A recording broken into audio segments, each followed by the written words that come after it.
دوستان عزیز، امروز من میخوایم برای شما یک کتابی است به نام پنیر من را کی جابجا کرد، یا اینکه پنیر من را کی خورد. از این میخوام برای شما صحبت کنم. دوستان عزیز، یک کتاب که است درباره ترس صحبت میکنه و بسیار یک کتاب جالب است.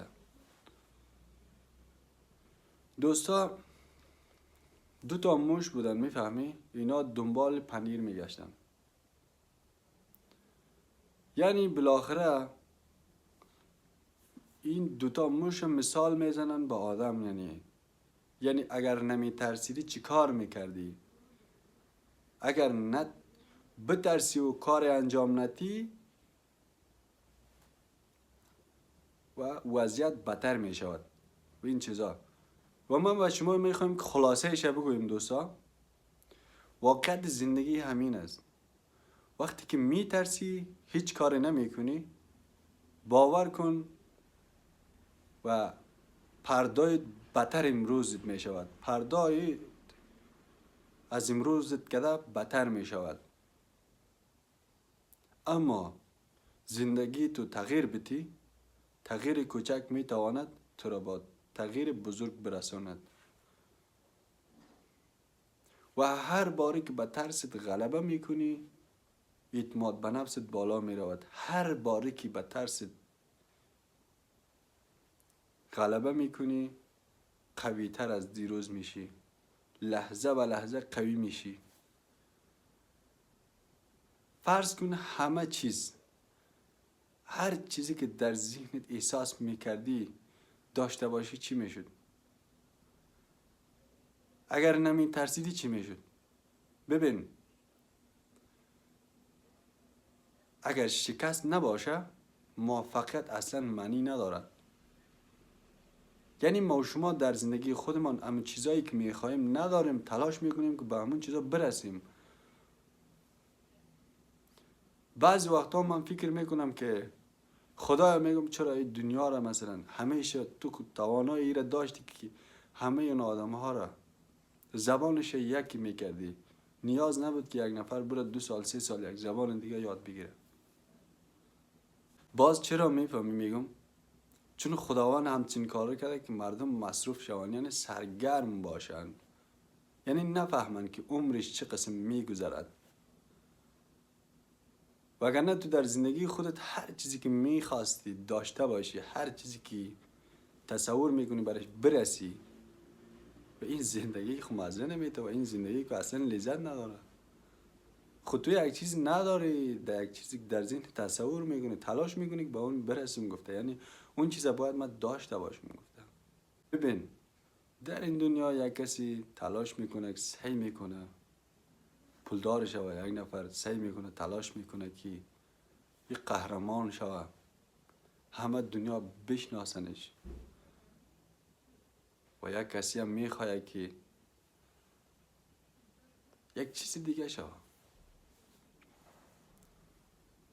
ببین، وقتی که یک نفر توانسته که موفق شده، و دلیلش این نیست که تو نمیتوانی.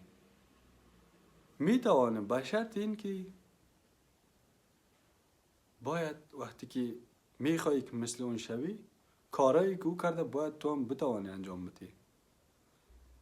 و از مسیری که او رفته تو هم باید بتوانی رفته.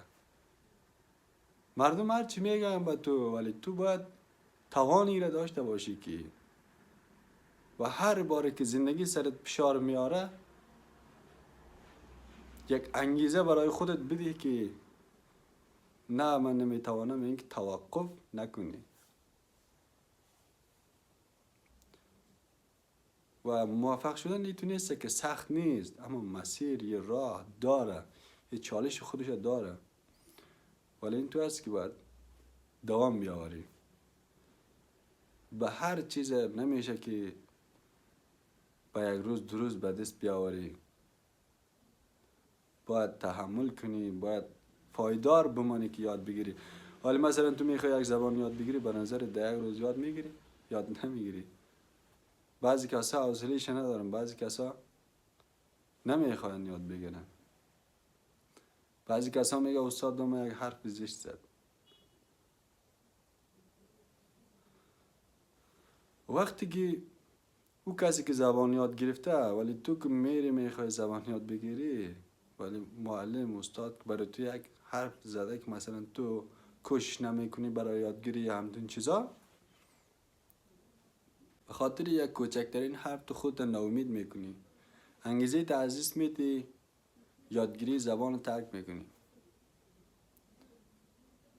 او آدمی که زبان یاد گرفته هزاران بار همچین صحبت های همچین حرف را شنیده از مردم، از استاد. این که ببین خب در زندگیتان مثل گنجشک نباشین که از روی این شاخه بپری روی اون شاخه، از روی اون شاخه بپری روی اون شاخه. باور کن به یه چیز نمیرسی. وقتی که تصمیم گرفتی که یک کار را انجام بدی تا آخرش پایدار بمون، باور کن میرسی. و این را خوب بفهم، من دروغ برات نمیگم، یه حقیقت زندگی است. اگر تو میخوای یوتیوبر شوی، اگر در 6 ماه نشد در 1 سال میشه، اگر در 1 سال نشد در 2 سال میشه، اگر در 2 سال نشد در 3 سال میشه، اگر در 3 سال نشد در 4 سال میشه، آخر یوتیوبر میشی. اگر تو میخوای یک زبان یاد بگیری، شاید در 6 ماه نتوانست یاد بگیری، 1 سال نتوانست یاد بگیری، اگر در 2 سال نتوان یاد بگیری، اما در 3 سال یاد میگیری، اما در 4 سال یاد میگیری، به شرط اینکه ادامه بدی، اما یاد میگیری. هر چیز همین است. اگر میخوای یک ورزشکار شوی، 1 روز 2 روز 6 ماه 1 سال نمیشی. ادامه بدی یاد میگیری. اگر تو هم بخوای یک دیوال مثلا یک مشت بزنی نمیشه که مثلا تکان نمیخوره، اما هر روز بزنی، هر روز تیله کنی، بالاخره چی میشه؟ چپا میشه. و همین از دوستان عزیز،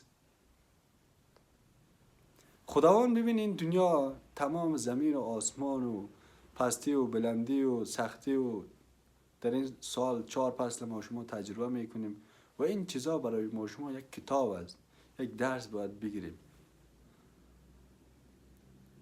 حالا مثلا یک گندم میکری، یک گل میکاشی، به نظر در پردا همون قسمی که بزرگ میشود، یک گندم مثلا امروز بکار پردا برای تحصیل میدهد؟